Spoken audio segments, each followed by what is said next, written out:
Assalamualaikum warahmatullahi wabarakatuh. Perkenalkan, nama saya Adisha Ramadiani dari kelas keempat 21 MNR. Di sini saya akan mempresentasikan tentang pajak penghasilan 21 berikut untuk pemaparan materinya. Baik, kita lanjut ke pembahasan tentang pajak penghasilan. Pengertian dari PPH. PPH adalah pajak yang dikenakan terhadap subjek pajak atas penghasilan yang diterima atau diperoleh dalam suatu tahun pajak. Siapa saja sih yang menjadi subjek pajak? Yang pertama ada orang pribadi, yang kedua ada badan, yang ketiga ada warisan yang belum terbagi, yang keempat ada badan usaha tetap. Kemudian siapa saja sih yang menjadi pengecualian subjek pajak? Yang pertama ada Badan Perwakilan Negara Asing, yang kedua ada pejabat perwakilan diplomatik, konsulat, serta staf selain warga WNI. Yang ketiga ada organisasi internasional, yang keempat ada pejabat perwakilan organisasi internasional.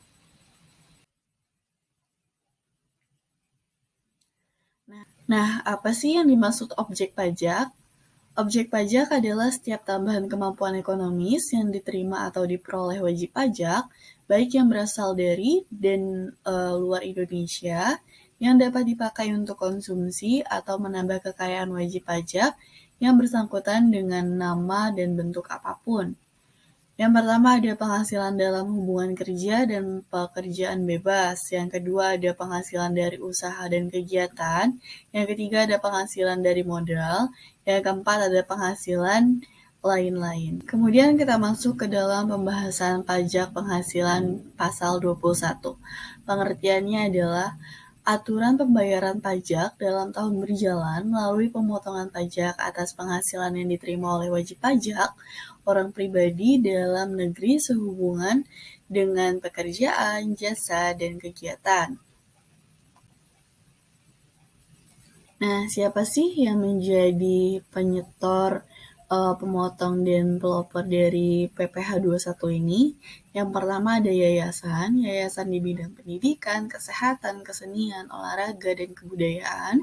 Kemudian ada dana pensiun seperti jam sostek, taspen, dan lain sebagainya. Kemudian ada pemberi kerja seperti orang pribadi, perusahaan, dan badan usaha. Kemudian ada bendahara pemerintah seperti lembaga atau instansi pusat atau daerah. Kemudian ada penyelenggara kegiatan seperti pemerintah, non-pemerintah, dalam dan luar negeri.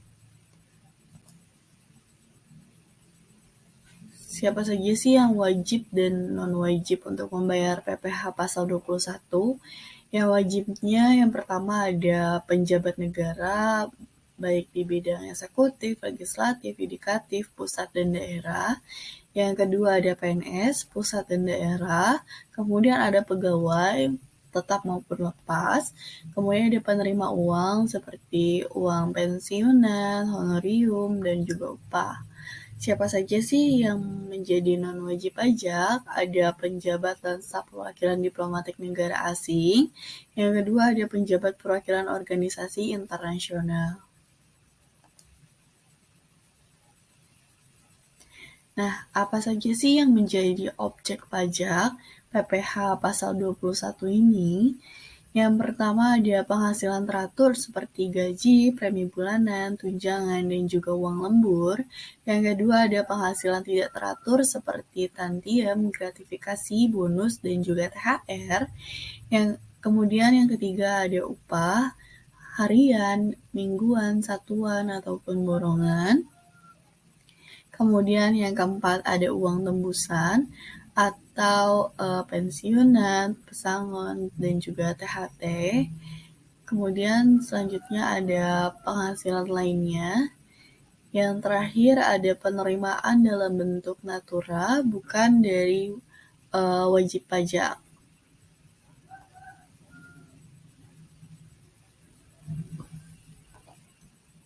Nah, kita masuk ke pembahasan non-objek pajak.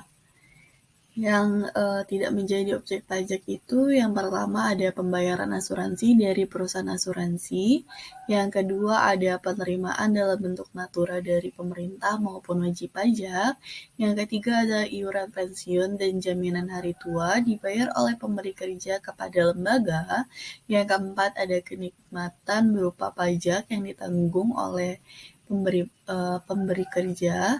Kemudian yang kelima ada uang tebusan pensiun, THT yang dibayar sekaligus, yang lebih dari 25 juta. Yang keenam ada zakat yang diterima oleh orang pribadi dari Laksis disahkan oleh pemerintah. Nah, lanjut. PPh pasal 21 mempunyai pengurangan yang diperbolehkan.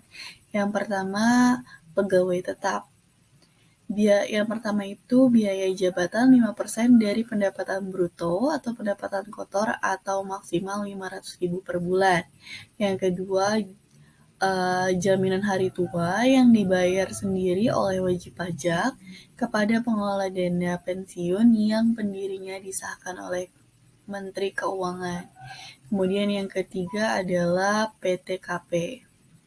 Kemudian ada penerima pensiun bulanan. Yang pertama biaya pensiun 5% dari penghasilan bruto atau gaji kotor, maksimum 2.400.000 tahun dan 200.000 sebulan. Yang kedua ada PTKP. Kemudian ada distributor MLM atau direct selling, yaitu PTKP. Nah, catatannya nih, biaya jabatan yaitu biaya untuk mendapatkan, menagih, dan memelihara penghasilan besarnya 5% dari penghasilan kotor, maksimal sebesar 6 juta per tahun, atau setara dengan 500.000 per bulan. Biaya jabatan ini dapat dikurangi dari penghasilan setiap orang yang bekerja sebagai pegawai tetap tanpa memandang mempunyai jabatan atau tidaknya. Iuran pensiun atau iuran THT atau JHT yang boleh dikurangi adalah yang dibayarkan oleh pegawai bersangkutan kepada dana pensiun yang disahkan oleh Menteri Keuangan tanpa melihat besaran nominal yang dibayarkan. Dalam hal pegawai tetap menerima uang lembur dan penghasilan lain sejenis yang diterima atau diperoleh bersamaan dengan gaji bulanan, maka penghasilan tersebut digabung dengan gaji bulanannya. Yang keempat, gaji untuk seminggu sekali dikali 4, gaji untuk sehari dikalikan 26.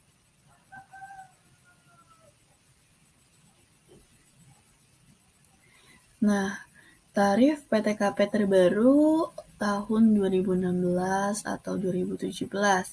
Tarif PTKP terbaru selama setahun untuk perhitungan PPh pasal 21 berdasarkan PMK nomor 101 garis miring PMK titik 010 strip 2016 adalah sebagai berikut. Sebanyak 54 juta rupiah untuk dari wajib pajak orang pribadi, 4.500.000 rupiah tambahan untuk wajib pajak yang kawin, 54 juta rupiah untuk istri yang penghasilannya digabung dengan penghasilan suami, kemudian 4.500.000 rupiah tambahan untuk setiap anggota keluarga sedarah dan keluarga semenda dalam garis keturunan lurus, serta anak angkat yang menjadi tanggungan sepenuhnya paling banyak 3 orang untuk setiap keluarga. Perubahan PTKP. Kementerian Keuangan menyesuaikan PTKP dengan kondisi perekonomian nasional sehingga besarannya tidak selalu sama setiap tahun. Berikut contoh perubahan PTKP-nya. Pada 2016 sampai sekarang, tidak kawin dan tidak mempunyai tanggungan 54 juta rupiah. Kawin dan belum mempunyai anak yaitu 58.500.000 rupiah. Kemudian kawin dan mempunyai satu anak, yang ditanggung adalah 63.000 rupiah. Kawin dan mempunyai dua anak, 67.500.000 rupiah.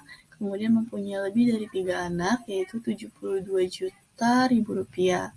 PTKP yang terakhir ditetapkan melalui Peraturan Menteri Keuangan adalah yang berlaku sebelum keluar peraturan baru. PTKP 2018 masih sama dengan PTKP 2016 yang ditetapkan oleh Peraturan Menteri Keuangan nomor 101/PMK-00/2016 atau 2016. Tarif PPh 21 bagi wajib pajak yang memiliki NPWP. Tarif PPh 21 dijelaskan pada pasal 17 ayat 1 huruf A Peraturan Direktorat Jenderal Pajak nomor per 32/PJ/2015. Tarif PPh 21 berikut ini berlaku pada wajib pajak yang memiliki nomor pokok wajib pajak atau NPWP. Yang pertama, wajib pajak dengan penghasilan tahunan sampai dengan 50 juta adalah 5%, wajib pajak dengan penghasilan tahunan di atas 50 juta sampai 25 juta adalah 15%, wajib pajak dengan penghasilan tahunan di atas 250 juta sampai 500 juta adalah 25%, wajib pajak penghasilan tahunan di atas 500 juta adalah 30%. Untuk wajib pajak yang tidak memiliki NPWP dikenai tarif PPh sebesar 20% lebih tinggi dari mereka yang memiliki NPWP. Tarif PPh 21 bagi wajib pajak yang tidak memiliki NPWP. Berikut ini adalah tarif pajak PPh 21 bagi penerima penghasilan yang tidak memiliki NPWP. Bagi penerima penghasilan yang tidak memiliki NPWP, dikenakan pemotongan PPh pasal 21 dengan tarif tinggi 20% daripada tarif yang ditetapkan kepada wajib pajak yang memiliki NPWP. Jumlah PPh pasal 21 yang harus dipotong sebagaimana yang dimaksud pada ayat 1 adalah sebesar 120% dari jumlah PPh pasal 21 yang seharusnya dipotong dalam hal bersangkutan memiliki NPWP. Pemotongan PPh pasal 21 sebagaimana dimaksud pada ayat 21 hanya berlaku untuk pemotongan PPh pasal 21 yang bersifat tidak final.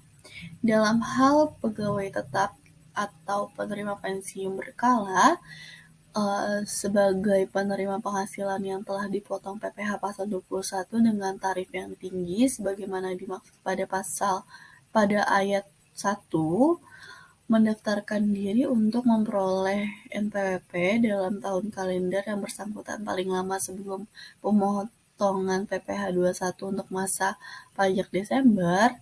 PPh pasal 21 yang telah dipotong atas selisih pengenaan tarif sebesar 20% lebih tinggi tersebut diperhitungan dengan PPh pasal 21 yang terhutang untuk bulan-bulan selanjutnya setelah memiliki NPWP. PPh 21 bukan pegawai. PPh 21 bukan pegawai adalah sebesar 50% dari jumlah penghasilan bruto dikurangi penghasilan tidak kena pajak sebulan. Berikut ini adalah rincian penghasilan kena pajak PPh 21 dokter, pengurangan PPh 21 bukan pegawai, dan tarif PPh 21 bukan pegawai.